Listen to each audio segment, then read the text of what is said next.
Okay. And I learned the hard way because whenever I do my venison pastrami, I got to have coriander seed.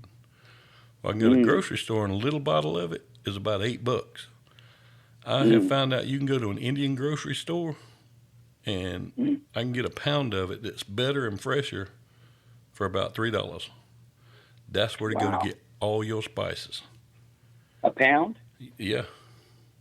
Wow. That's what I'm.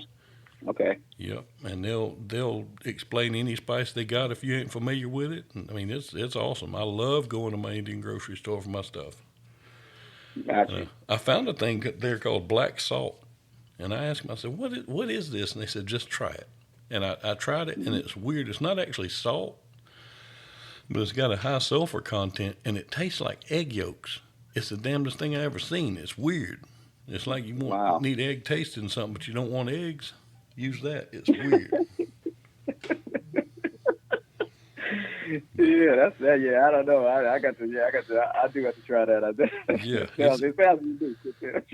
it's weird, man. But yeah, that's where you go get all your spices at because you can get a boatload for nothing. Gotcha. Oh yeah. That's good. No. I'm going to do it. I'm going to take that. And I'm gonna go look. We got a lot of Indian spots out here. Yeah, and there's another thing I do. I go to spicebarn.com, and I get vinegar powder and Worcestershire powder. Now, on a good steak or a beef roast, you can take that Worcestershire powder, some garlic powder, and black pepper and put on there.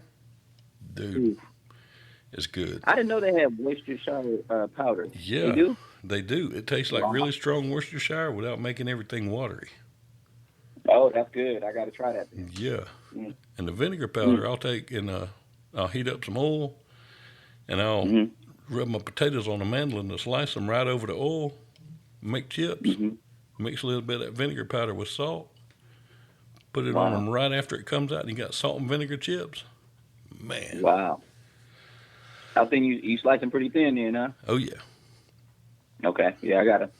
Man, you got me ready to go. Try to find. Man, I'm gonna have to look for. Oh yeah. At least liquor and a few other things. Oh Golly. Yeah. Wow. Hey, that's what I'm here for, man. You're making me hungry. I know that. And when you get to Atlanta, you know you're getting fed. That's gonna happen. That's right. Oh yeah. Don't worry. I don't mind. I do not mind. Boy, I'm telling you. Oh yeah. Yeah, I'm in California. You got a lot of good Mexican food, but and a few other places. But the hole in the wall is always good. But I don't know. I don't know if the culture really is. I mean, it's a lot of cultures. We got the Indians, we got the Vietnamese, we got a lot of these pho places that you can eat the pho soup. I don't think I'm saying it right, but I'll be honest. Somebody told me it's pronounced pho, but I pronounce it pho. P-H-O is pho. My nephew told me, he said, "Man, Uncle, you saying it wrong. It's pho. It's not food." Yeah. So I'll call it pho like it's supposed to be. But yeah, they got a lot of little places out here that's really good, or that hole in the walls. But Southern, you can't find Southern food out here. I mean, we got these little not a hole in the walls, but these places like M&M's and Bertha Soul Food, and they good, but they don't compare into being in the South. You know what I mean? So exactly. They can't do it. They just can't do it. They can take the recipe out here, it still don't taste the same. Yeah. There's just a piece of us down here that we just got That's right. Oh yeah, y'all know what y'all doing, boy. That's real. Y'all know what y'all doing. Hey, I'm almost 300 pounds. I can vouch for it. Oh yeah. Oh yeah. But it's funny. Yeah. I love little hole in the wall places because they just seem like they're the best in the world sometimes. I used to have I ran an ambulance service out of Thompson near Augusta, and we took dialysis patients to dialysis. And 3 days a week, we would have to go to Milledgeville, which was a pretty good drive. Okay. And we would have to wait for them to finish their thing about 4 hours. Well, we were riding around one day, and I saw this little, like a storage building beside of a house that had a sign in front of it that said hot dogs. So let's pull in here. And you could go in there and you could get a hot dog and a drink and a bag of chips for $1.50. And so, you talk about a hot dog? Man, them things was good. They were good enough I opened an account there. I had a tab at a damn hot dog stand. You got an account? Oh, yeah. You see, the reason it was, though, is back then, EMTs didn't make a whole lot. And as a paramedic and as the boss, I made all right. So, but I knew my people, they get up there and get stuck for 4 or 5 hours. Ain't got no money with them. They're going to be hungry. Ain't having that. Ain't nobody going hungry around me. That's So right. I told them all, I said, you get hungry, go. I said, don't abuse it. I said, and at the end of the month, if you need to, put in the kitty some to help out. But it's there when you need it. We supported a small business this guy was running basically out of his home. And it helped my people. It was a good thing. And damn, it was some good hot dogs. Wow. Yeah. Yeah, you can't, and that's another thing. You can't find no good hot dogs in California. I mean, they got Costco, but I don't know if you've even heard of Costco, but it's a big store, and they got, they sell stuff cheap, but at the same time, it ain't, to me, it ain't that good. You know what I mean? But I'm particular with my food too, so. But believe me, there's certain things out in California you can't find, but everything is. I think California has just become more of a. It's a melting pot, so you got a lot of different stuff. You just got to know where you're going and who you're with. Because some folks they don't. Some folks don't have good taste buds. I'll tell you. But and some folks they got good taste buds, but they just don't know the right places. You got to figure things out sometimes when you're home. But there's a lot of places to eat out here for sure. Yeah, and I done learned, man. When you going somewhere with somebody, then you want to make sure you got somebody that, not necessarily a big old fat person, but somebody that always knows where to. The best way to find out somebody knows where to eat at is ask directions. Because a lot of people tell you, go to this gas station and take a left or whatever. No, you get the person that knows where to eat at. They tell you, all right, go down here to Churches and take a left. You go down about a mile, you'll see a little barbecue shack on your right. Take the right there, and if they're using restaurants as their directions, eat with them. Oh yeah, because they know. Yeah, they know. Wow. Yeah, no, I hear you, and that's, believe me, I've been. I think being out here too. You kind of get used to the little spots that they all know about. The little certain restaurants, the little Olive Garden if you want Italian. El Torito if you want Mexican. You know what I mean? Yep. But there are a hole in the walls of the roof. Yeah. I had the money to do it. Yeah, but I just found overall, out about But overall, ain't nothing. I don't think nothing can compare to, y'all the South. Y'all just do things right, and I think, sometimes it's hard when you want to mass produce it. But I am gonna find some. I'm gonna go out there specifically to find some barbecue spots. That's what I'm gonna do, because Texas, they always say Texas barbecue, and my dad can do it real good, but I can't. I really can't mimic him yet. I think I got to get a little older. Oh yeah, you'll never mimic Daddy, man. My dad. You never do. You're never gonna mimic Daddy. I'm telling you, boy. I thought I could, though. I still thought I could. Oh no, man. My daddy could be grilling something, and he would put garlic salt on it, but he would always intentionally get some on the coals, and you could hear dogs howling for a mile. Just from that smell. You kidding? I can't make it smell like that for nothing. That's right. But man, Daddy could throw down. Now, I'm telling you. Now we got a place I'm gonna take you when you come down here. It's between here and Fayetteville and McDonough, and it's a little place. It's in a little strip mall. Well, I say it ain't even a strip mall. It's attached to a convenience store. But you've seen them places on TV where like the old grizzly cop takes the young rookie into these places, and it just looks bad. But they got all the pictures of the old people on the walls that have been there, the famous people. Yep. Oh yeah. That's this place. It's called Juicy's Ribs. Wow. And the owner sits outside of it. He's got a great big smoker. He sits under a canopy with that smoker all day long. And they got pictures of Andrew Young. I mean, you name it. James Brown's been in there. Everybody. Wow. On the wall. And they've got the best rib tips. I can't even touch their rib tips, man. They're awesome. Wow. Yeah, those rib tips, boy. You know how to make them. Oh, my goodness. Oh, yeah. Whew. People come back, because I remember it was one little spot out here I could get them rib tips from. I think it wasn't called Bertha's. It was called, not Bertha's, another name. But, boy, I'm telling you, man. And the sauce, that's what did it. The sauce, man, they put that sauce on there. It was nice, and it wasn't too spicy. It wasn't too hot. It just right what you needed when you needed it. You take a couple of sips of soda, and you was like, okay, you go right back in. You don't stop. Yep. That's the way Juicy's is, man. And I learned a long Wow. time ago, barbecue ain't barbecue, or ain't really good barbecue, unless you ain't 100% sure that somebody sweats in it. If you ain't 100% sure they ain't sweating that barbecue, it ain't good barbecue. Oh yeah. That's good. That's good. That's good. I'm about to put a little more kick in my barbecue then, I guess. No, that's right. Oh yeah. That's good. But yeah. But oh man, but there ain't nothing like it. You know, that's what got me over my strokes. You know, that's why this show's called Smoked Meat. You know, I learned to make sausage and andouille and brats and all that stuff, and you know, back home. Oh, Go ahead. you know how to make andouille sausages? Man, I make andouille, I make brats, pepperoni, I make a venison pastrami. Man, dang, I got to spend about $1 out there with you there. Oh, dude. Hey, you welcome here anytime. Hell, I even got this place down here you can record. So, oh yeah. Wow. Okay. You got an invitation. No, but I'm talking about I'm talking about bringing the money so we can go to the store and you can show me how to shop for it, how to get it, and then show me how to cook it. I'm telling you. Hey man, I'll do it. I love doing it, man. I love spreading the word. Preach the gospel, baby. Okay. Okay, that's right. Because man, that centers me, man. I'll be sitting out in my cook shack at home. You've seen like the little metal carports. Yeah. Oh yeah. We had one of those. I had a refrigerator in there.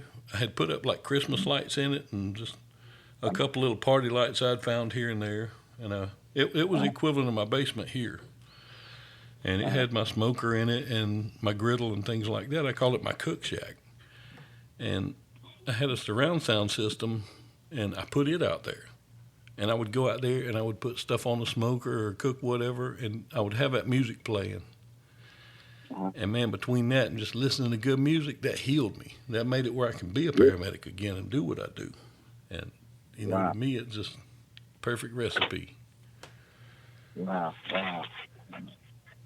Yeah, now believe me, I think the cooking has always been something that I've enjoyed. I think I never really got into it just because I was always moving with the music.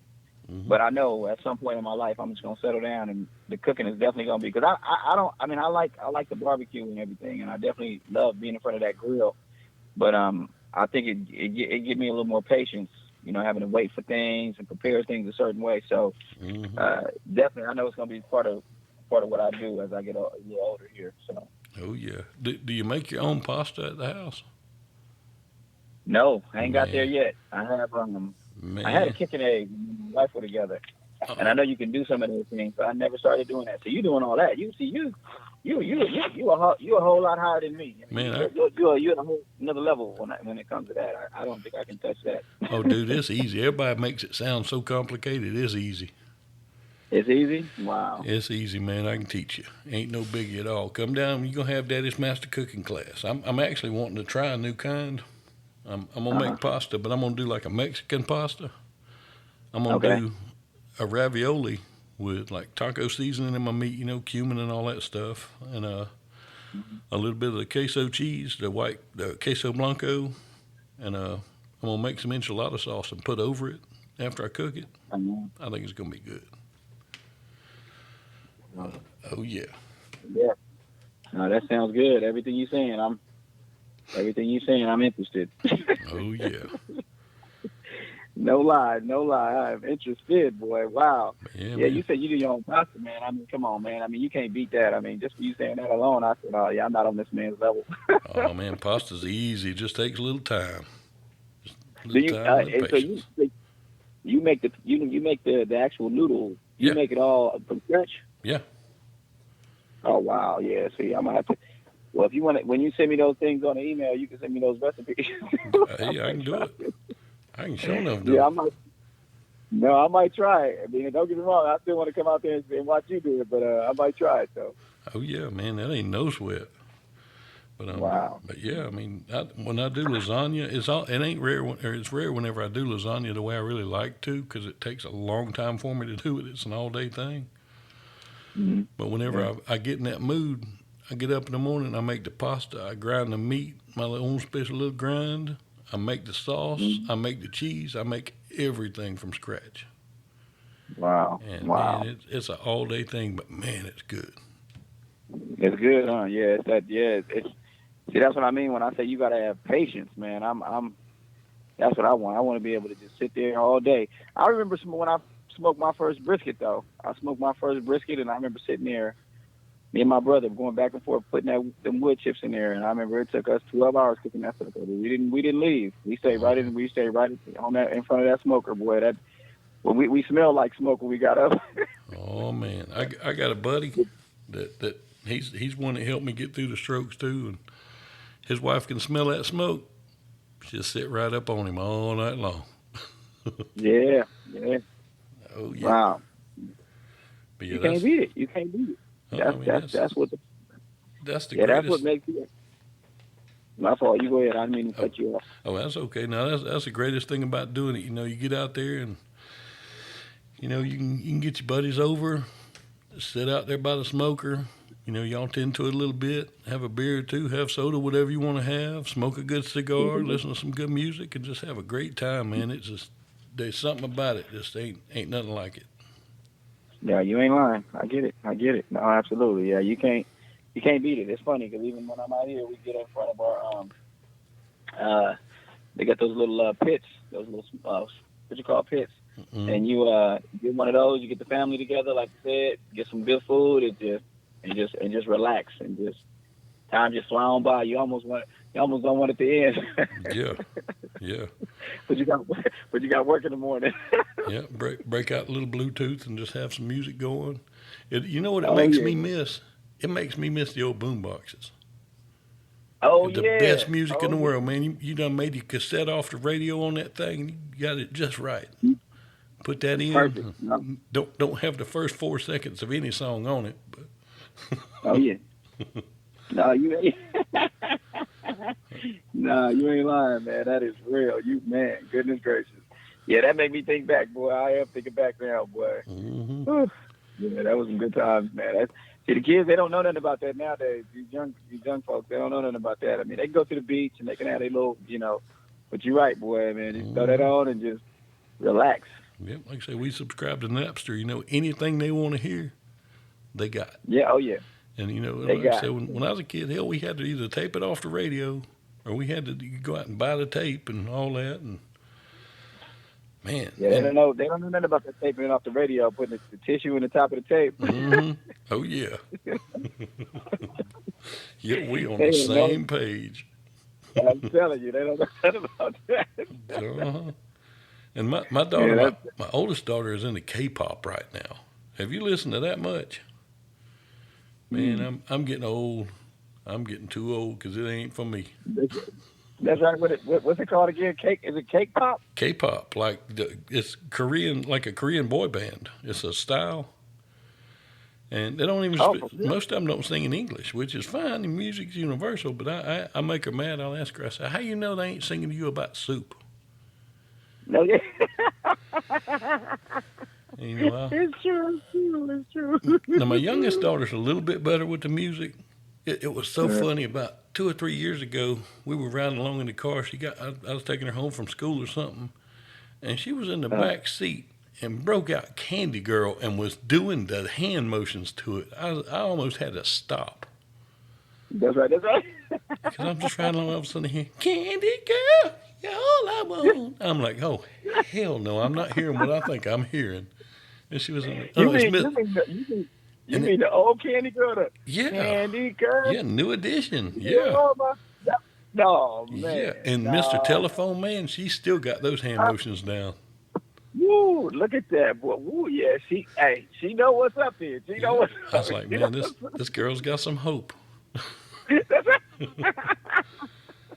Well, it's funny, when she was little, just 2 or 3 years old, sitting in her car seat, we were riding along, and I would play, different metal songs, and one song was Down with the Sickness, and that's funny. The beginning of it, you just got the little drum, and he's talking, and just it's building up, and she would hold her hand up and just hold it there. And when that first big drum hit came, she timed it perfect. Bring her hand down and start headbanging. I'm like, oh, this is so my daughter. Oh man. But yeah, Oh no. she's more into just about everything. But my oldest one, she's the K-pop girl, and we're actually blaming her for the pandemic. You said you Yeah, blame her for that. because there's a group called BTS, who is the big group. I mean, they're just you can't get tickets to none of their shows. They're the ones that sell out in Wow. 10 seconds. Well, And that's all. What's that group? yeah, BTS. And, BTS. yep. And she actually I got ain't on a know. list and got to buy early tickets for their Atlanta show. And then this Are you pandemic kidding? hit, and it's been postponed Wow. and postponed. I told her, I said, "You caused this." You go. Yep. She finally got tickets, and we got a pandemic and a quarantine. Thanks, Katie. Wow. Ain't that something? Wow. Don't it be seeming like that though? Yep. It sure be seeming like that. You do one little thing, you be like, wow, why everything got to shut down after something? Oh man, I've got a friend of mine who, I've performed with him here and there. Because I do stand up also, and we're friends. We're not like come on over to the house for supper friends, but you've been around folks. When you're at the show and you see them, 6-8 months later, you pick up where you left off. That's right. That's right. That's Absolutely. that's the way we've always been. And he sent me some sides from a pilot he was doing, and he said, "Man, I want you to audition for this part. Film this and send it back to me." Mm-hmm. And I did. And this part, man, I was made for this thing. It is me. I don't even have to act. It is me all day long. I just got to change my voice a little bit. And right after I sent it in, everything shut down for the pandemic. So I probably got the part.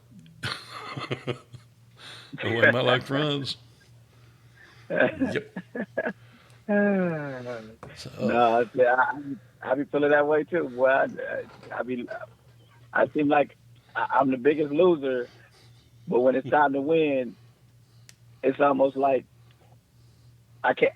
Well, I remember one time let me put it this way. I remember one time I ended up losing so bad that they said we're gonna give a prize to all the losers.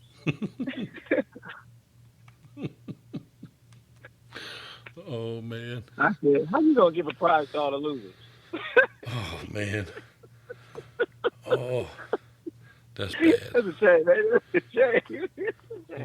Like everybody says, I'm a trophy husband. I tell them, yeah, I'm a participation trophy. Oh yeah.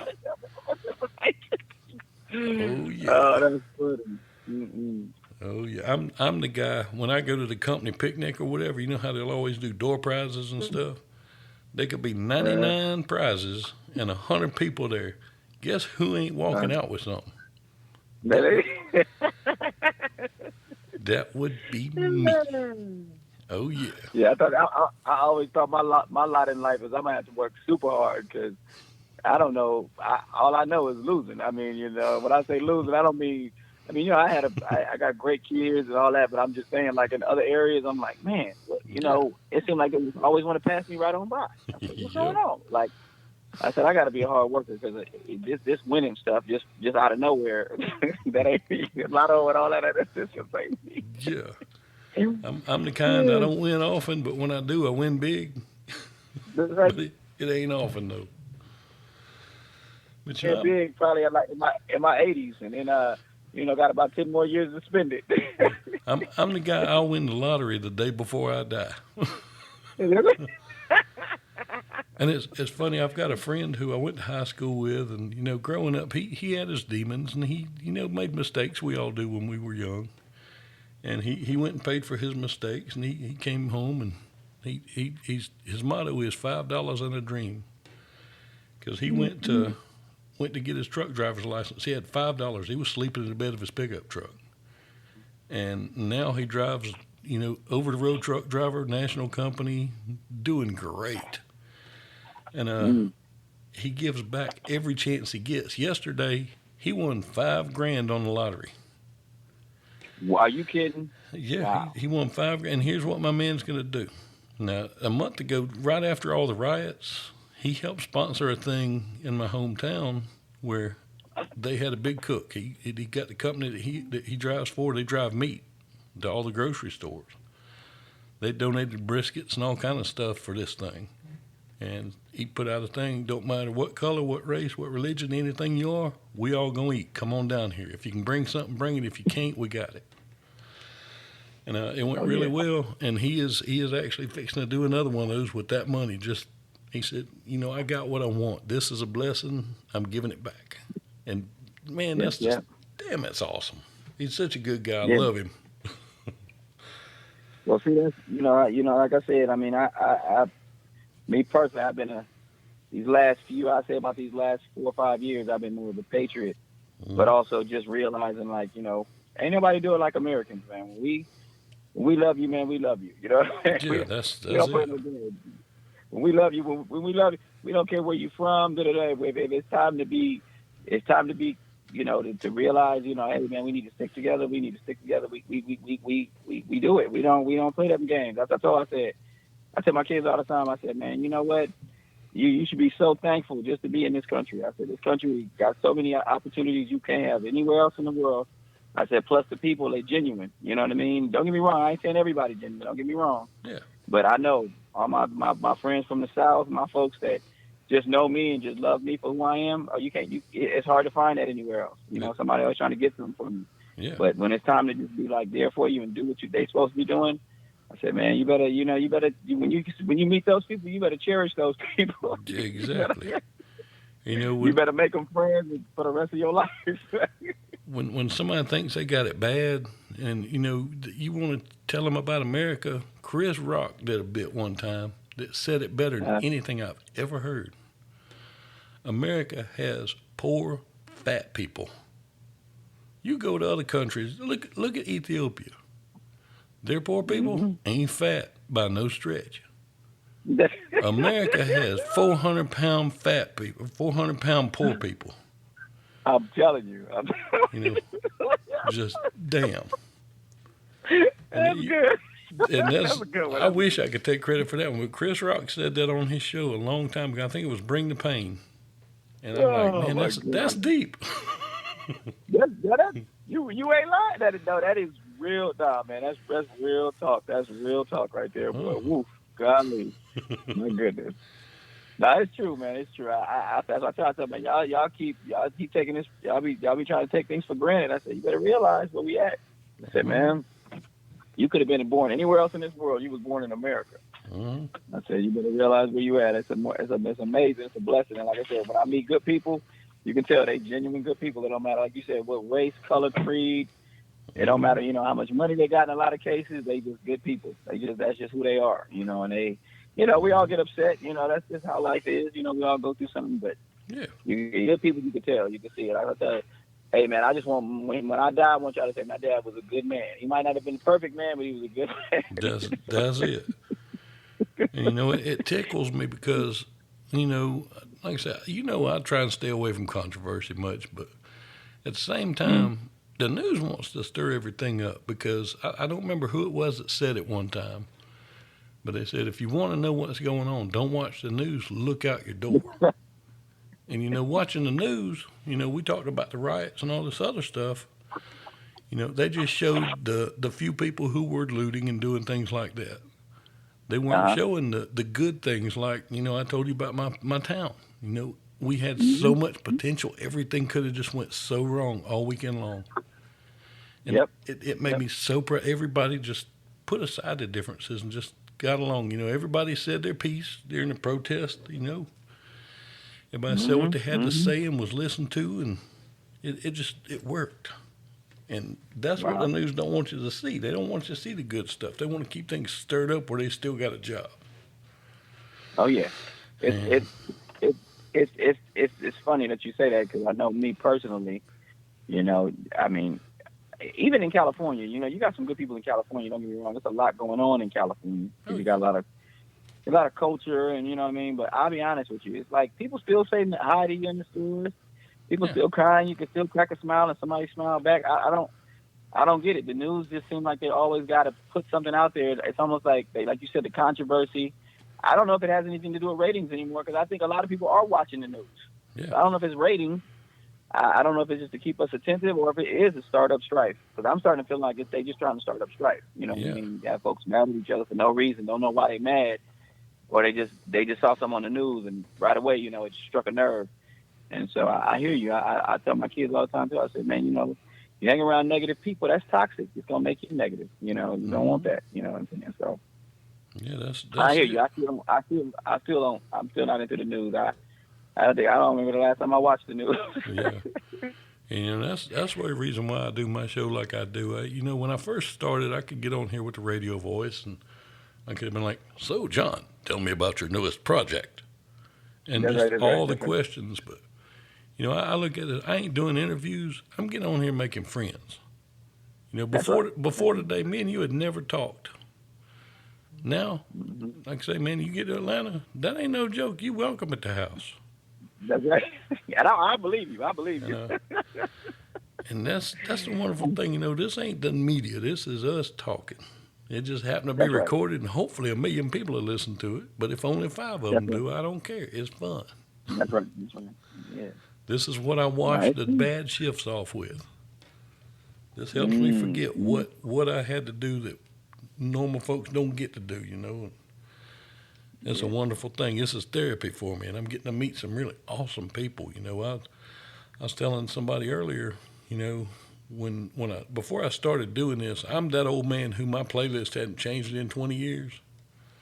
Mhm. And I've got all kind of stuff on there. I go from Wayne Newton to Metallica to Eminem to Taylor Swift to whoever. Mhm. And I just didn't like new music. And I've started interviewing a lot of different musicians. And like I say, before I do an interview, I like to listen just out of respect, for your craft. And I want to know a little bit about you first. And Absolutely. I have gotten my eyes open to so much good music now, man. It is like, damn, I'd Yeah. never listened to this. And man, it's awesome. Well, It's, you say that, and believe me, you as a hip hop artist, a lot of them don't really understand. Um, I won't say a lot of them understand. I say in the general, I say country. I really didn't listen to a lot of country. I didn't really. I heard the message in some songs, and I said, man, I like that message. Especially growing up kind of in a home where my mom was, she had us, she had morally, she was sound. She loved the Lord. She was doing what she needed to do. But at the same time, you never really, I think really sometimes you have to get a little older if you're not from the South and you don't know what kind of songs come out in the country market. But boy, I started writing music for other people, and that's what happened. I started writing music for other people, and I'm talking about all demographics: reggae, gospel, rock and roll, even.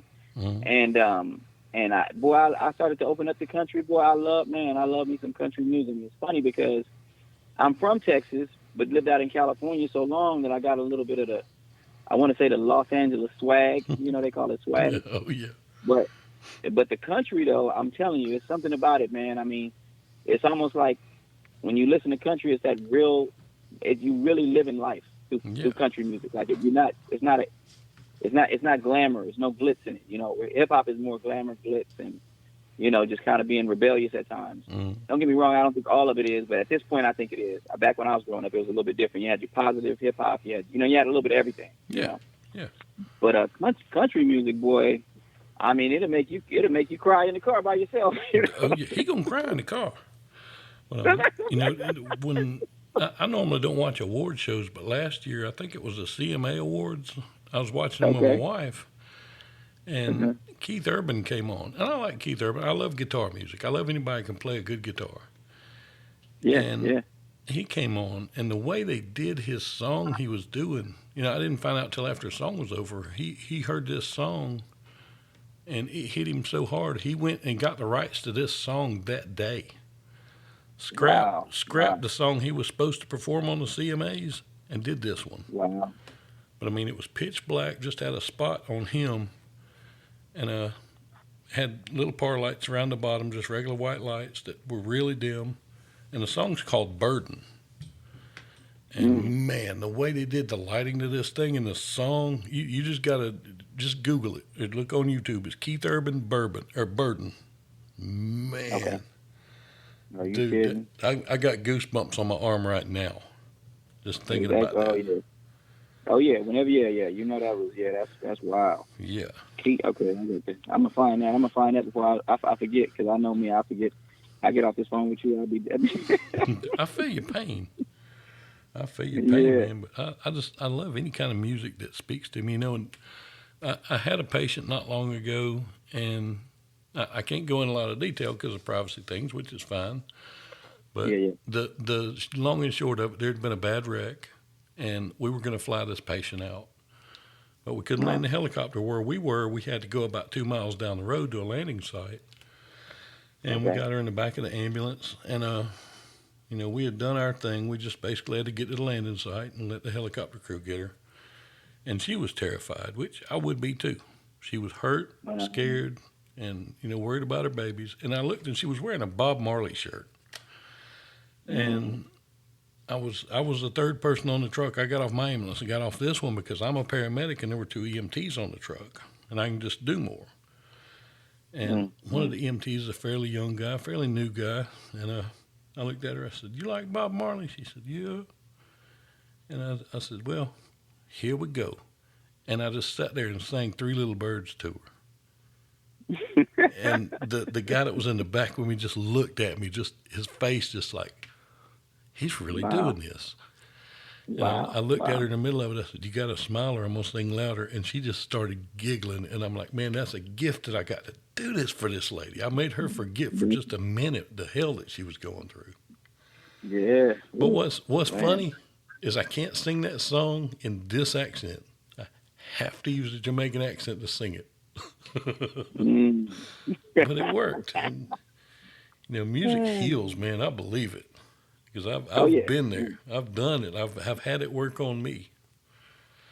Oh, yeah. You're right. You're right. You ain't lying, man. That's true. That's what I said. I think me just writing it sometimes got me through my whole situation, you know. And I think that if more people would take the gifts that they have and put them to work, it wouldn't be as much crime and violence because they wouldn't be getting caught up in all the stuff that they're doing. You know, I've always known music as a gift, and it always has changed people's outlook on me. And even too, you know, growing up, I would say, as an African American and doing music on a positive level, especially hip hop music, it's really changed perspectives. I think it's supposed to change the perspective though, because, you know, I understand people telling a story. I just think at some point, you know, a story has to have some sort of, I don't know, I want to say redemption. You know what I mean? I think at some point you got to have some sort of redemption or some sort of growth in your song. You know, your song is supposed to show what you're going through, but at the same time, you know, what the ultimate goal is or the outcome to you making a better choice. And so that's how I write my music. I write it with a message of making a better choice. And I think that that's one thing that a lot of these young people that's out, I understand they want to make money. I mean, that's, you know, you grew up in poverty, you want to make money in the hip hop industry, but you got to understand that every message you put out there is either going to help hurt people or it's going to hurt people. And that's the question. And so I always try to make my music to where it may start with a certain narrative, but the end of the narrative is to make people say, "Hey, man, you know, there's something positive I got out of that." You know what I mean? So, exactly. So that's always been my pretense for putting out music is that there's always something better that you can get out of life. Don't just give up or don't just keep going the same route if you know you can change. You know what I mean? So that's just kind of. But again, I like you said, music it's supposed to help you. It's supposed to help you get through a bad situation. It ain't supposed to tear you down. You know what I'm saying? You know, you want a message. You want, like I say, you want some redemption. I mean, hell, Dr. Seuss could rhyme. Anybody can rhyme. You want to have something to it. You want to have substance, some value to it. I'm telling you.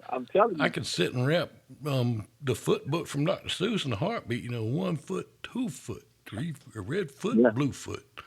No problem. But it don't make it a damn good song. You know, I'm laughing so much because Dr. Seuss is what caused me to start wanting to rhyme these words. Man, Dr. Seuss taught everybody rhyme. I'm telling you. Dr. Seuss is Dr. Seuss is the real rapper. Okay. Oh man, you ain't kidding. Oh yeah. But yeah, that's good. Now you like you said, you wanted to have you want something, man. I'm telling you, it's got to have some substance. That's why a lot of people don't, they want to talk about the music and they want to talk about what they're doing, and I get it, I understand. But I guess my biggest thing, I've always thought music is supposed to have some sort of substance. We got to get back to, letting the music heal us instead of just dancing to it. You know what I mean? Don't get me wrong, I like to dance, but the music is supposed to heal us. Yeah. I really believe it's supposed to heal this nation. I think this nation is going through so much turmoil that, people need to come out and start using. And that's what Michael Jackson did. He used it to heal people, heal the world. And I'm looking at the man in the mirror. I mean, he was trying to change people's perception of what, you take the lens off of yourself and you put it on the circumstances other people are going through, and it helps heal the whole world. You know what I mean? And I think that's where I'm at with the music. Even though it's hip hop and it may not have the same feel as somebody singing a song, you can still be deep and you can still say something that has enough depth to make people look at life through a different lens. So it's important to me. So that's one of the reasons I do it. I don't just do it to make money, even though I know there's been some opportunities and I made a little bit of money off of it. But this is it's bigger than me. It's bigger than me just making a song. And like you said, anybody can rhyme. Yeah. Anybody can make it. You ain't never heard my imitation of Michael Jackson crying, have you? See how this translates over my mic here. It's a short one, but Michael Jackson crying. You're welcome.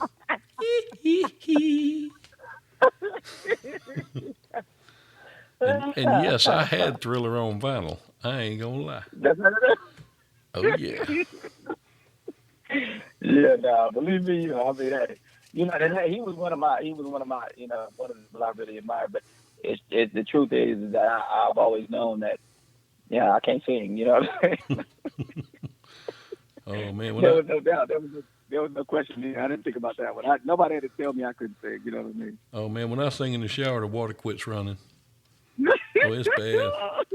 And it was so funny. It wasn't about 6 months ago. I was going somewhere with my daughters, and I don't remember which song it was. One of Eminem's songs came on, and just not thinking about it, I'm sitting here just following this thing.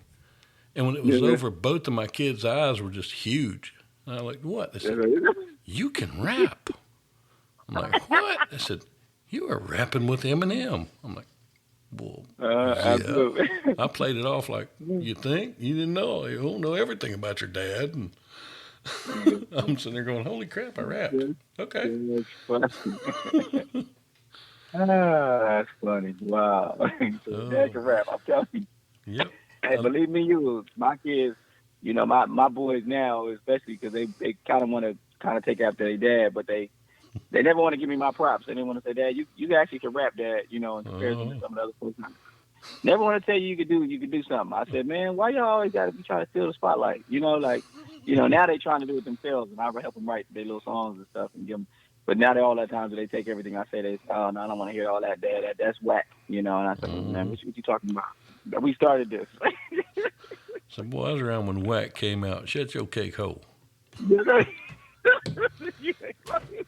Here's what you do. Give them homework. This will make them earn their words. Oh yeah. Don't get me wrong. I still let them listen to some of the old stuff, and they be like, "Wow, that's kind of cool, Dad." I said, "Yeah, I know." I said, "We wasn't no squares all back then." I said, "We was all right. We was good. We had a little bit of swag, So don't get it twisted." Oh no, here's their homework, man, and they will earn any word they want. Okay. Tell them they have got to be able to sit there and do Rapper's Delight without a skipped beat. Oh, and then they can talk smack. I gotta buy that album. I gotta buy that. You got me on one, because I think if they heard that, it just that song is still relevant right now. You know what I mean? Planet Rock. Oh yeah. Planet Rock. Oh yeah. You know what you're talking about, man. I'm telling you. You ain't no joke. Oh my. 10 minutes, Dougie Fresh, you're on. Oh yeah.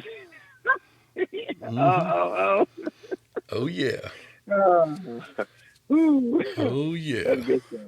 Oh yeah, no, that's good stuff. Oh man. Oh man, well, dude, I've had a ball doing this. You're welcome on here anytime. All you gotta do is call and say, "Yo, we gotta record," and we're gonna record. Okay. And when you come to Atlanta, you got a place. Okay. I'm gonna let you know when I get a full length album. I've probably written about 4 albums, but I probably only put out about 2 of them because I just was a little bit unsure on certain things. But I'll let you know when I get this whole album done because I think it's gonna be something you can really enjoy, and I'm sure even your kids gonna like it. Because to be honest with you, I was a little bit reluctant because my son said, "Man, Dad, they don't like that kind of music." But we did some advertising, and we did some advertising on a certain network, and they said, we could kind of see the demographic, and it was kids from 18 to 24 that was listening to, or 16 to 24. So it got me happy. I said, maybe I am still young at heart. You know what I mean? Oh yeah. Oh So, yeah. yeah. No, let me know whenever you need me on. Whenever you somebody don't show up or something, just give me a call. Hey, that'll work, man. I told you this show ain't like none you've ever done. No, I get it. I get it. Well, definitely. No, you let me know, like I said, and then I sent you the songs. So play them as much as you like. I'm sure you're gonna like one of them. Oh, And I'm if you sure. don't, then hey, I'm I'll sure give I'm you gonna something like new. all of them. Oh yeah.